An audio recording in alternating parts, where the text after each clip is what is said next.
Welcome to Frances Reads Her Bible with me, Frances Okiki.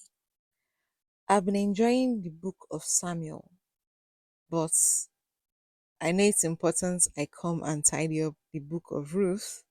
So this is Ruth chapter 3, and Ruth chapter 3 is Ruth finds a husband. So sometime later, Naomi said to Ruth, I must find a husband for you so that you will have a home of your own. So remember that this man Boaz, whose women you have been working with, is our relative. Now listen. So Naomi came up with a strategy. It wasn't Ruth of how she was going to get Boaz to marry her. This evening he'll be threshing the barley. Wash yourself, put on some perfume, get dressed in your best clothes. Go where he's threshing.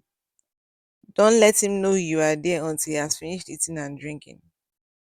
Then when he has laid down, after he has fallen asleep, go lift the covers of where he has laid down, let's say the duvet or something, and lay down at his feet. He will tell you what to do. So basically, Ruth shot her shots. She didn't wait for Boaz to say, oh, such a lovely girl. Ah, it would be nice to marry her. She devised a strategy, thanks to Naomi, to get Boaz to marry her. Which is why it's always weird for me when people say you have to wait for the man to lead, you have to wait for the man to be the one to, you know, notice you or make the first move. And they will now say, wait for your Boaz. But look at Ruth and Boaz. Ruth did not wait for Boaz. She made herself very, very available. She took advantage, she manipulated the situation. He has finished eating and drinking. So maybe now he's a little tipsy or something. And he's sleeping. You now go and lay at his feet, cover yourself. When he wakes up, removes his duvet, there's a girl lay. Because in those days, that's grounds for marrying now, just like in the Victorian times. When is it Victorian or what time in England? Where a man and a woman cannot be alone in the same room, even though they'll be forced to marry or something like that. I read it in some novels in the past. Because of her virtue. Yes. So now he's done this manipulation. She didn't wait. She overshot her shots. Like she went all out to get married to Boaz. And this was the information Naomi gave her, because Naomi is an elderly woman and she's a member of that tribe. She understands the culture of the people of Israel. You know? So a man is sleeping, he will now wake up and see a girl at his feet in his bed. So Ruth now said, okay, I will do everything you say. Because I think the Bible is always open for interpretation. But look at it factually. Ruth did not wait for Boaz. And in the church, they say, wait for your Boaz. Let the man approach you. But nobody teaches you how to position yourself like Naomi has done now to be noticed. She overshot her shot. She didn't say, oh, let me give him small green light. Maybe he will notice. She went all the way out. That's what I'm noticing in this chapter.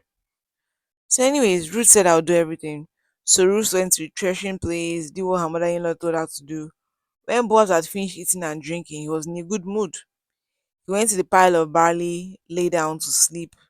Ruth slipped over quietly, lifted the covers, and lay down at his feet. During the night, he woke up, suddenly turned, and was surprised to find a woman lying at his feet. Probably Naomi had hoped that he would sleep with Ruth and he will now be forced to marry her, or people will see them together. I don't know what the plan was, but in the culture at the time, her virtue will be lost. You'll be forced to marry her or something. Imagine sleeping, waking up, and seeing a woman in your bed at your feet. That's what they call over, as in a shot that has been shot, and as in like should I call it shot put, that mean overshot. Let me put it that way. So he goes, "Who are you?" Because it's night, it's dark. He truth, sir. Remember, Boaz is not a young man. I'm sure he has other wives. And then she answered, "Because you are a close relative, you are responsible for taking care of me. So please marry me." And then he goes on, "The Lord bless you.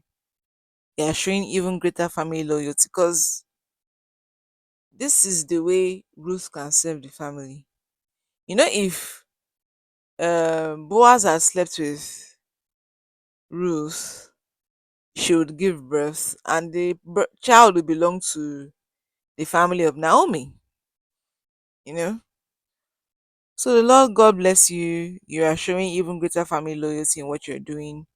Now that you want to do for your mother-in-law, you might have been gone looking for a young man, either rich or poor, but you haven't seen. Like I said, he's not young. Now, don't worry, Ruth. I will do everything you ask. As everyone in town knows, you're a fine woman. It is true that I am a close relative and responsible for you, but there is a man who is a closer relative than I am. This culture is kind of similar to the Igbo culture, many parts of the Igbo land in Nigeria. I think they said they've changed this culture. I don't know. But if a man dies and his wife never had a child, not just a girl child, the woman never had a son, a male child for her husband, then she'll be made to marry the husband's brother. If the man has no brother, any other member of the family. So the man's lineage can continue through a son because he's dead now. But if she decides to go back to her father's house, she will go empty handed. Nothing that belongs to the man will go with her because inheritance in Igbo land belongs to the males, the male children, the men. Women don't inherit anything in Igbo land. Even though it's taken to Supreme Courts and whatnot, yeah. Igbo men don't play with sons. They are saying it has changed, but it is the culture prevalent in Igbo land now. And then in my I know in a part of my family, from one part of my side of my family, there is a great aunt I have who never bore sons for her husband. And she was old and the husband died. So she married a wife for herself. In the sense that this young woman she married would, you know, choose men she wants, sleep with them, have children. And these children, through her wife, will belong to this great aunt and her husband. And so this great aunt has sons and daughters through this woman. And they are acknowledged as the blood members of, or as the man's descendants. Let's put it that way. To continue his lineage. Yeah, I know. So, and then in some places too, if let's say the mom is old now or can't, one of the daughters of the mother will be asked to have children, sons for the father's lineage. And then she inherits through her son. Yeah, I'm not sure I'm explaining better, but it's a long explanation.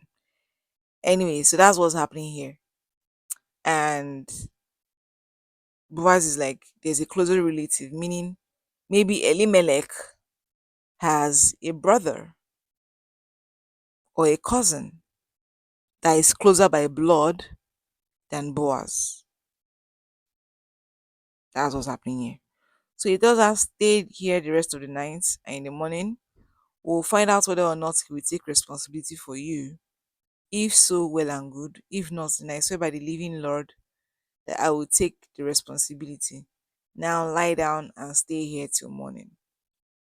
So she lay there at his feet, but she got up before it was light enough for her to be seen, because Boaz did not want anyone to know that she had been there. Like I said, the culture of the times is either you be forced to marry her, she become a woman of ill repute, like she has no virtue anymore, no honor, and things like that. So Inan tells her, okay, take off your cloak and spread it here. Then he poured out almost 50 pounds of barley and helped her lift it to her shoulder. Then she returned to town with it. He protected her virtue and honor and gave her supplies for her and Naomi. So yeah, there are parts of Jewish culture in Old Testament that look like the Igbo culture today, and this is part of it.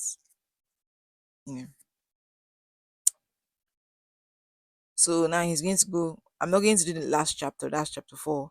Anyways, he's going to go have meetings with the men of their family, the Omona. That's what we call it in Igbo culture. He's going to go meet the men in the family and have meetings with them regarding Ruth, to know if this in their presence, ask if the closest relative wants Ruth.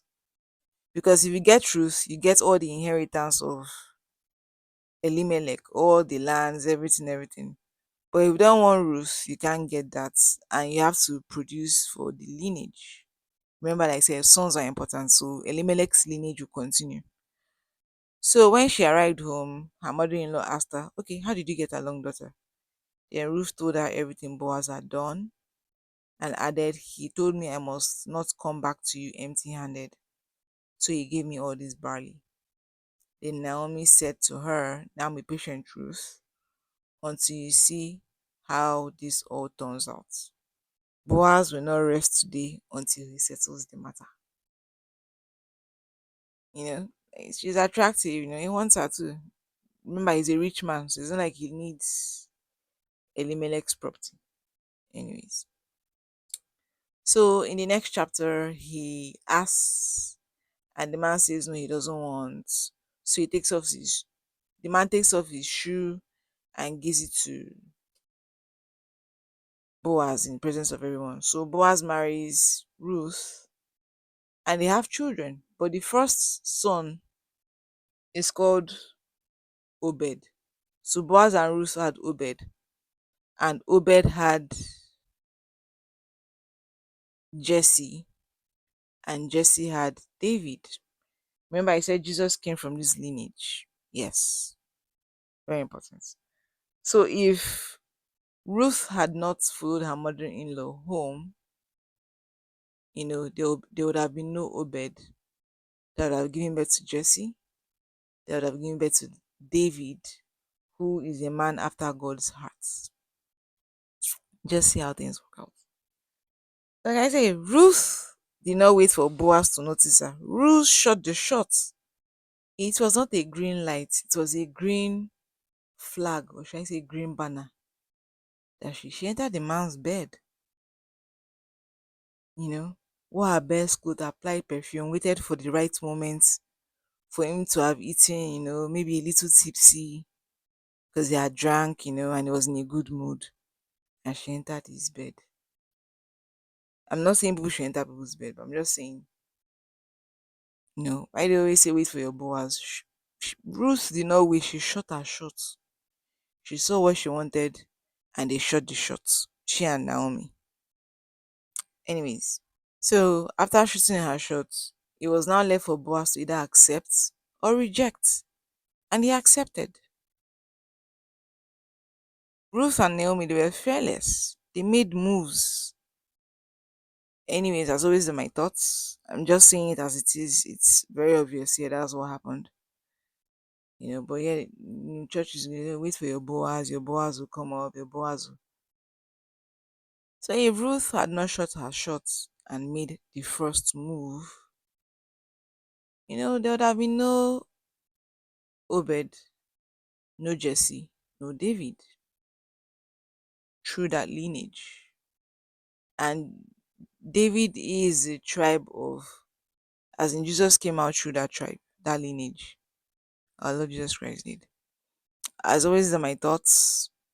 I don't see anything wrong in if you like someone, approach. Especially if you've prayed about it and you have a leading, you know, the highest is no, I'm not interested. And you keep it moving, you know. So that's what Ruth did. If Boaz had rejected, they would have, approached someone else in the family, another relative. So yeah, like I said, always are my thoughts. I'm not a pastor or anything in church today. I'm just a Christian reading her Bible. And hoping it helps you read yours and it makes a difference to you. So next one, I'm going to be moving into the book of Samuel. I've gone far in Samuel. I've been enjoyed it so much. So till next time, this is Frances reads the Bible. God bless us all.